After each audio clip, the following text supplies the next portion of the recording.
Oi pessoal, tudo bem? Meu nome é Cláudia Martim e eu quero que você aí seja muito bem-vindo ao meu canal de História da Igreja.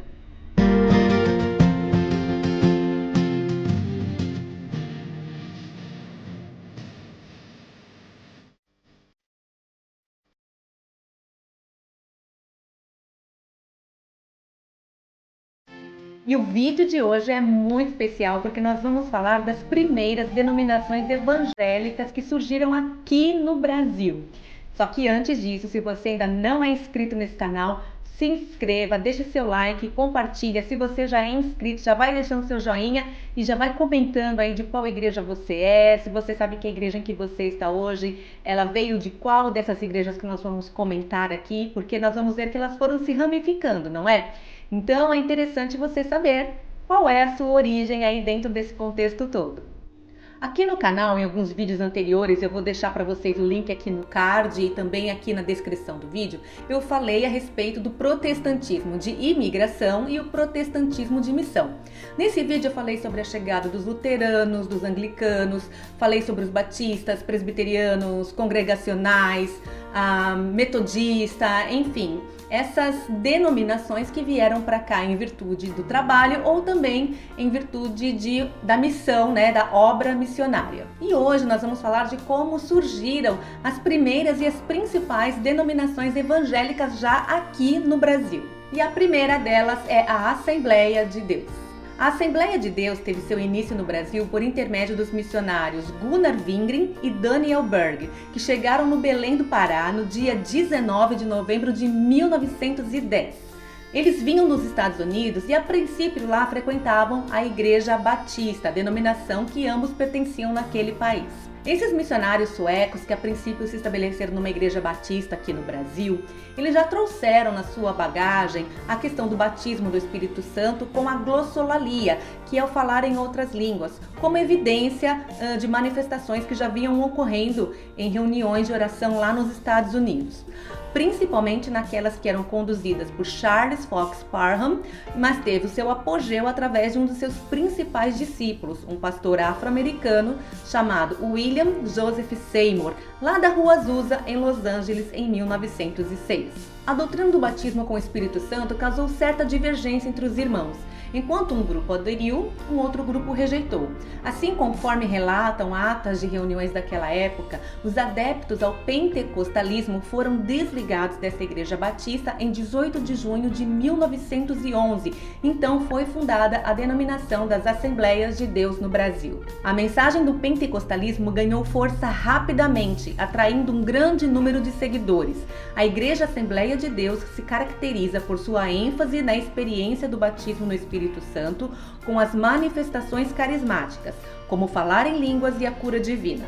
Ao longo dos anos, a denominação se expandiu por diversas regiões do Brasil e se tornou uma das maiores e mais influentes igrejas evangélicas do país, com várias ramificações e uma diversidade de ministérios. E agora vamos falar da Congregação Cristã do Brasil. Essa denominação tem a sua origem lá em Chicago, nos Estados Unidos, a partir mais ou menos do ano de 1904, quando cristãos italianos passaram a se reunir em suas casas com a finalidade de buscar mais a respeito de ensinos bíblicos. Em princípio, eles não tinham nenhuma denominação, nenhum nome específico, mas como foram crescendo numericamente, começou a surgir a necessidade de adquirirem locais para suas reuniões. Então foi assim que surgiu a Congregação Cristã.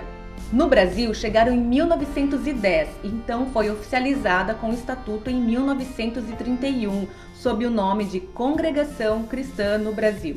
A Congregação Cristã não faz qualquer tipo de propaganda de sua doutrina, nem utiliza qualquer meio de divulgação pública dos seus princípios de fé. Quem tiver interesse espiritual em conhecer a sua doutrina deverá frequentar um de seus cultos em qualquer uma de suas igrejas. E agora vamos falar da Igreja do Evangelho Quadrangular. Durante o ano de 1922, lá na Califórnia, nos Estados Unidos, a irmã Aimee Semple McPherson relata ter recebido uma revelação enquanto pregava a visão de Ezequiel, simbolizando para eles o quádruplo ministério de Jesus, que salva, cura, batisma com o Espírito Santo e voltará. Em 1923 também já era fundado lá em Los Angeles o Angelus Temple, um templo desta denominação para mais de 5.000 pessoas, e o trabalho cresceu rapidamente. Em 1945 chegou no Brasil o primeiro missionário da Igreja do Evangelho Quadrangular, o pastor Harold Williams. E em 1950 teve início o movimento de avivamento pentecostal.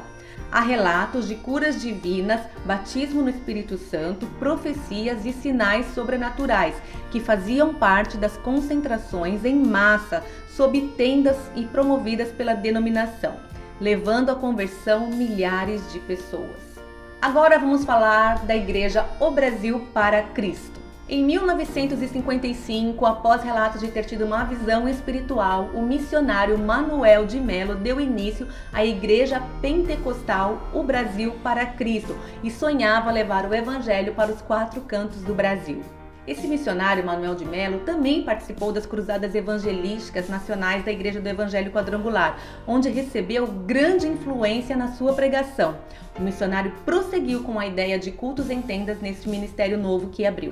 Numa atitude visionária, mesmo frente às críticas da liderança cristã que considerava o rádio um instrumento profano, a Igreja Brasil para Cristo popularizou rapidamente o seu ministério através deste veículo de comunicação.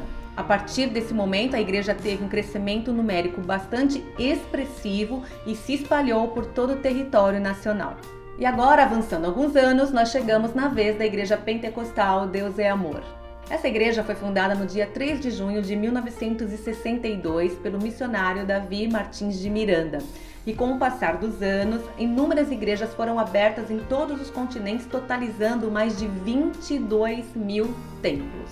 Com ênfase em manifestações de curas divinas, revelações e libertações, o auge do crescimento da Igreja Pentecostal Deus e Amor ocorreu nas décadas de 1970 a 1990, principalmente em programações de rádio e pregações e gravações de culto. Bom, essas denominações são essas que iniciaram no Brasil já a partir então do início do século XX, e a gente viu aí que foi se estendendo com o passar das décadas. A partir da segunda metade do século XX, nós vemos surgir diversas novas denominações, e falar de cada uma delas deixaria esse vídeo muito longo, mas podemos destacar algumas, como as comunidades cristãs em geral, como as comunidades lá em Goiânia, as comunidades cristãs do Rio de Janeiro, a Comunidade da Graça, que começou aqui em São Paulo. Também temos algumas igrejas históricas que se tornaram independentes de suas igrejas mães. E as igrejas neopentecostais, que invadiram os canais de televisão e as emissoras de rádio. Então, a partir do século XXI, também continuamos a ver esse fenômeno de nascimento de novas igrejas.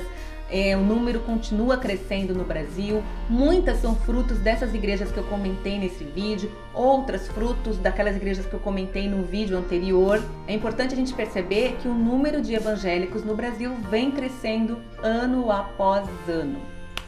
E é isso aí, pessoal. Esse é o vídeo de hoje. Espero que vocês tenham gostado de conhecer um pouquinho mais dessas principais denominações. Muito obrigada a você que ficou até aqui. Vejo você no próximo vídeo e até lá!